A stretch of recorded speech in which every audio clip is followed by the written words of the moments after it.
இன்றைய தியானத்திற்காக எடுத்துக்கொண்டுள்ள வேத பகுதி, விசுவாசம் உள்ளவனாய் இரு. விசுவாசம் உள்ளவனாய் இரு. வேதத்தின் அடிப்படையே விசுவாசம் என்பது ஒன்றுதான். ஆண்டவர் சொல்கிறார், விசுவாசம் உள்ளவர்களாகி விசுவாசம் இல்லாத மாறுபாடுள்ள சந்ததியே, நீ விசுவாசிக்கிறாயா? உன் விசுவாசத்தின்படி உனக்கு ஆக கிடவுது.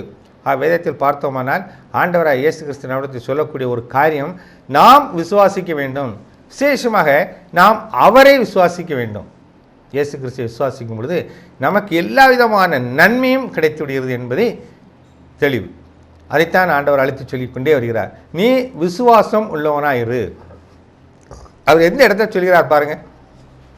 வந்து சொல்றாங்க, ஆண்டவரே என்னுடைய குமாரத்தி சுகவீனமாக இருக்கிறாள் என்று சொல்லும் பொழுது ஆண்டவர் கொஞ்சம் பொறுப்பாக நான் வாரேங்கிறார்.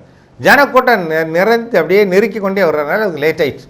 அந்த நேரத்தில் ஒருத்தன் வந்து சொல்கிறான், போதரை வருத்தப்படாத, உன்னுடைய பிள்ளை இறந்து போய்விட்டது என்று. ஆண்டவர் அதை காதில் சைடில் கேட்ட உடனே சொல்லிட்டாரு, விசுவாசம் உள்ளவனாயிரு. நீ விசுவாசத்தை குறைச்சிட்டினா உனக்கு அந்த பிள்ளை கிடைக்காம போயிடும். ஆக நீ விசுவாசம் உள்ளவனாயிரு, நிச்சயமாக உன் பிள்ளை என்ன செய்வாள்? பிழைத்துக் கொள்வாள் என்று ஆண்டவர் அவளிடம் தெளிவாக சொல்கிறார். ஆகையால் நாம் விசுவாசம் உள்ளவர்களாக நம்முடைய காரியத்தில் இருக்க வேண்டும். அது முக்கியம். அநேக கிறிஸ்தவர்களுக்கு விசுவாசம் என்பதே கிடையாது.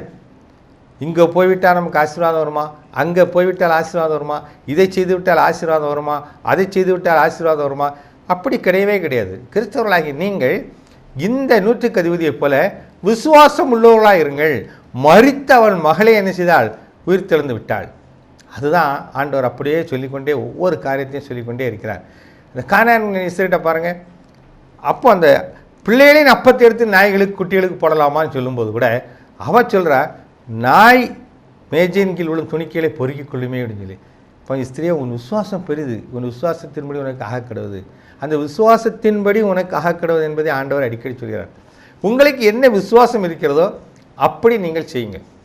சந்தேகம் வந்துச்சுன்னா, அதான் சில கிறிஸ்தவ விசுவாசிகளுக்கு சந்தேகம் வந்து 7 தடவை ஞானஸ்தானம் எடுத்தார் ஒருத்தர். இப்போ பாவம் அவர் மரித்து போனார் கொஞ்சம் நாளைக்கு முன்னால். அவர் மோட்சத்து போயிருக்கார், எங்கே போயிருக்காருன்னு யாருக்கும் தெரியல.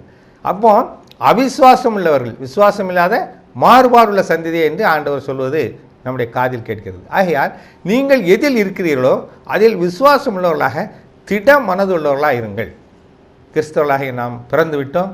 நமக்கு எல்லா விதமான, நாம் கிறிஸ்தவர்கள் தான். நம்மிடத்தில் ஆண்டவர் சொல்கிற ஒரே காரியம், நீங்கள் விசுவாசம் உள்ளவர்களாக இருங்கள்.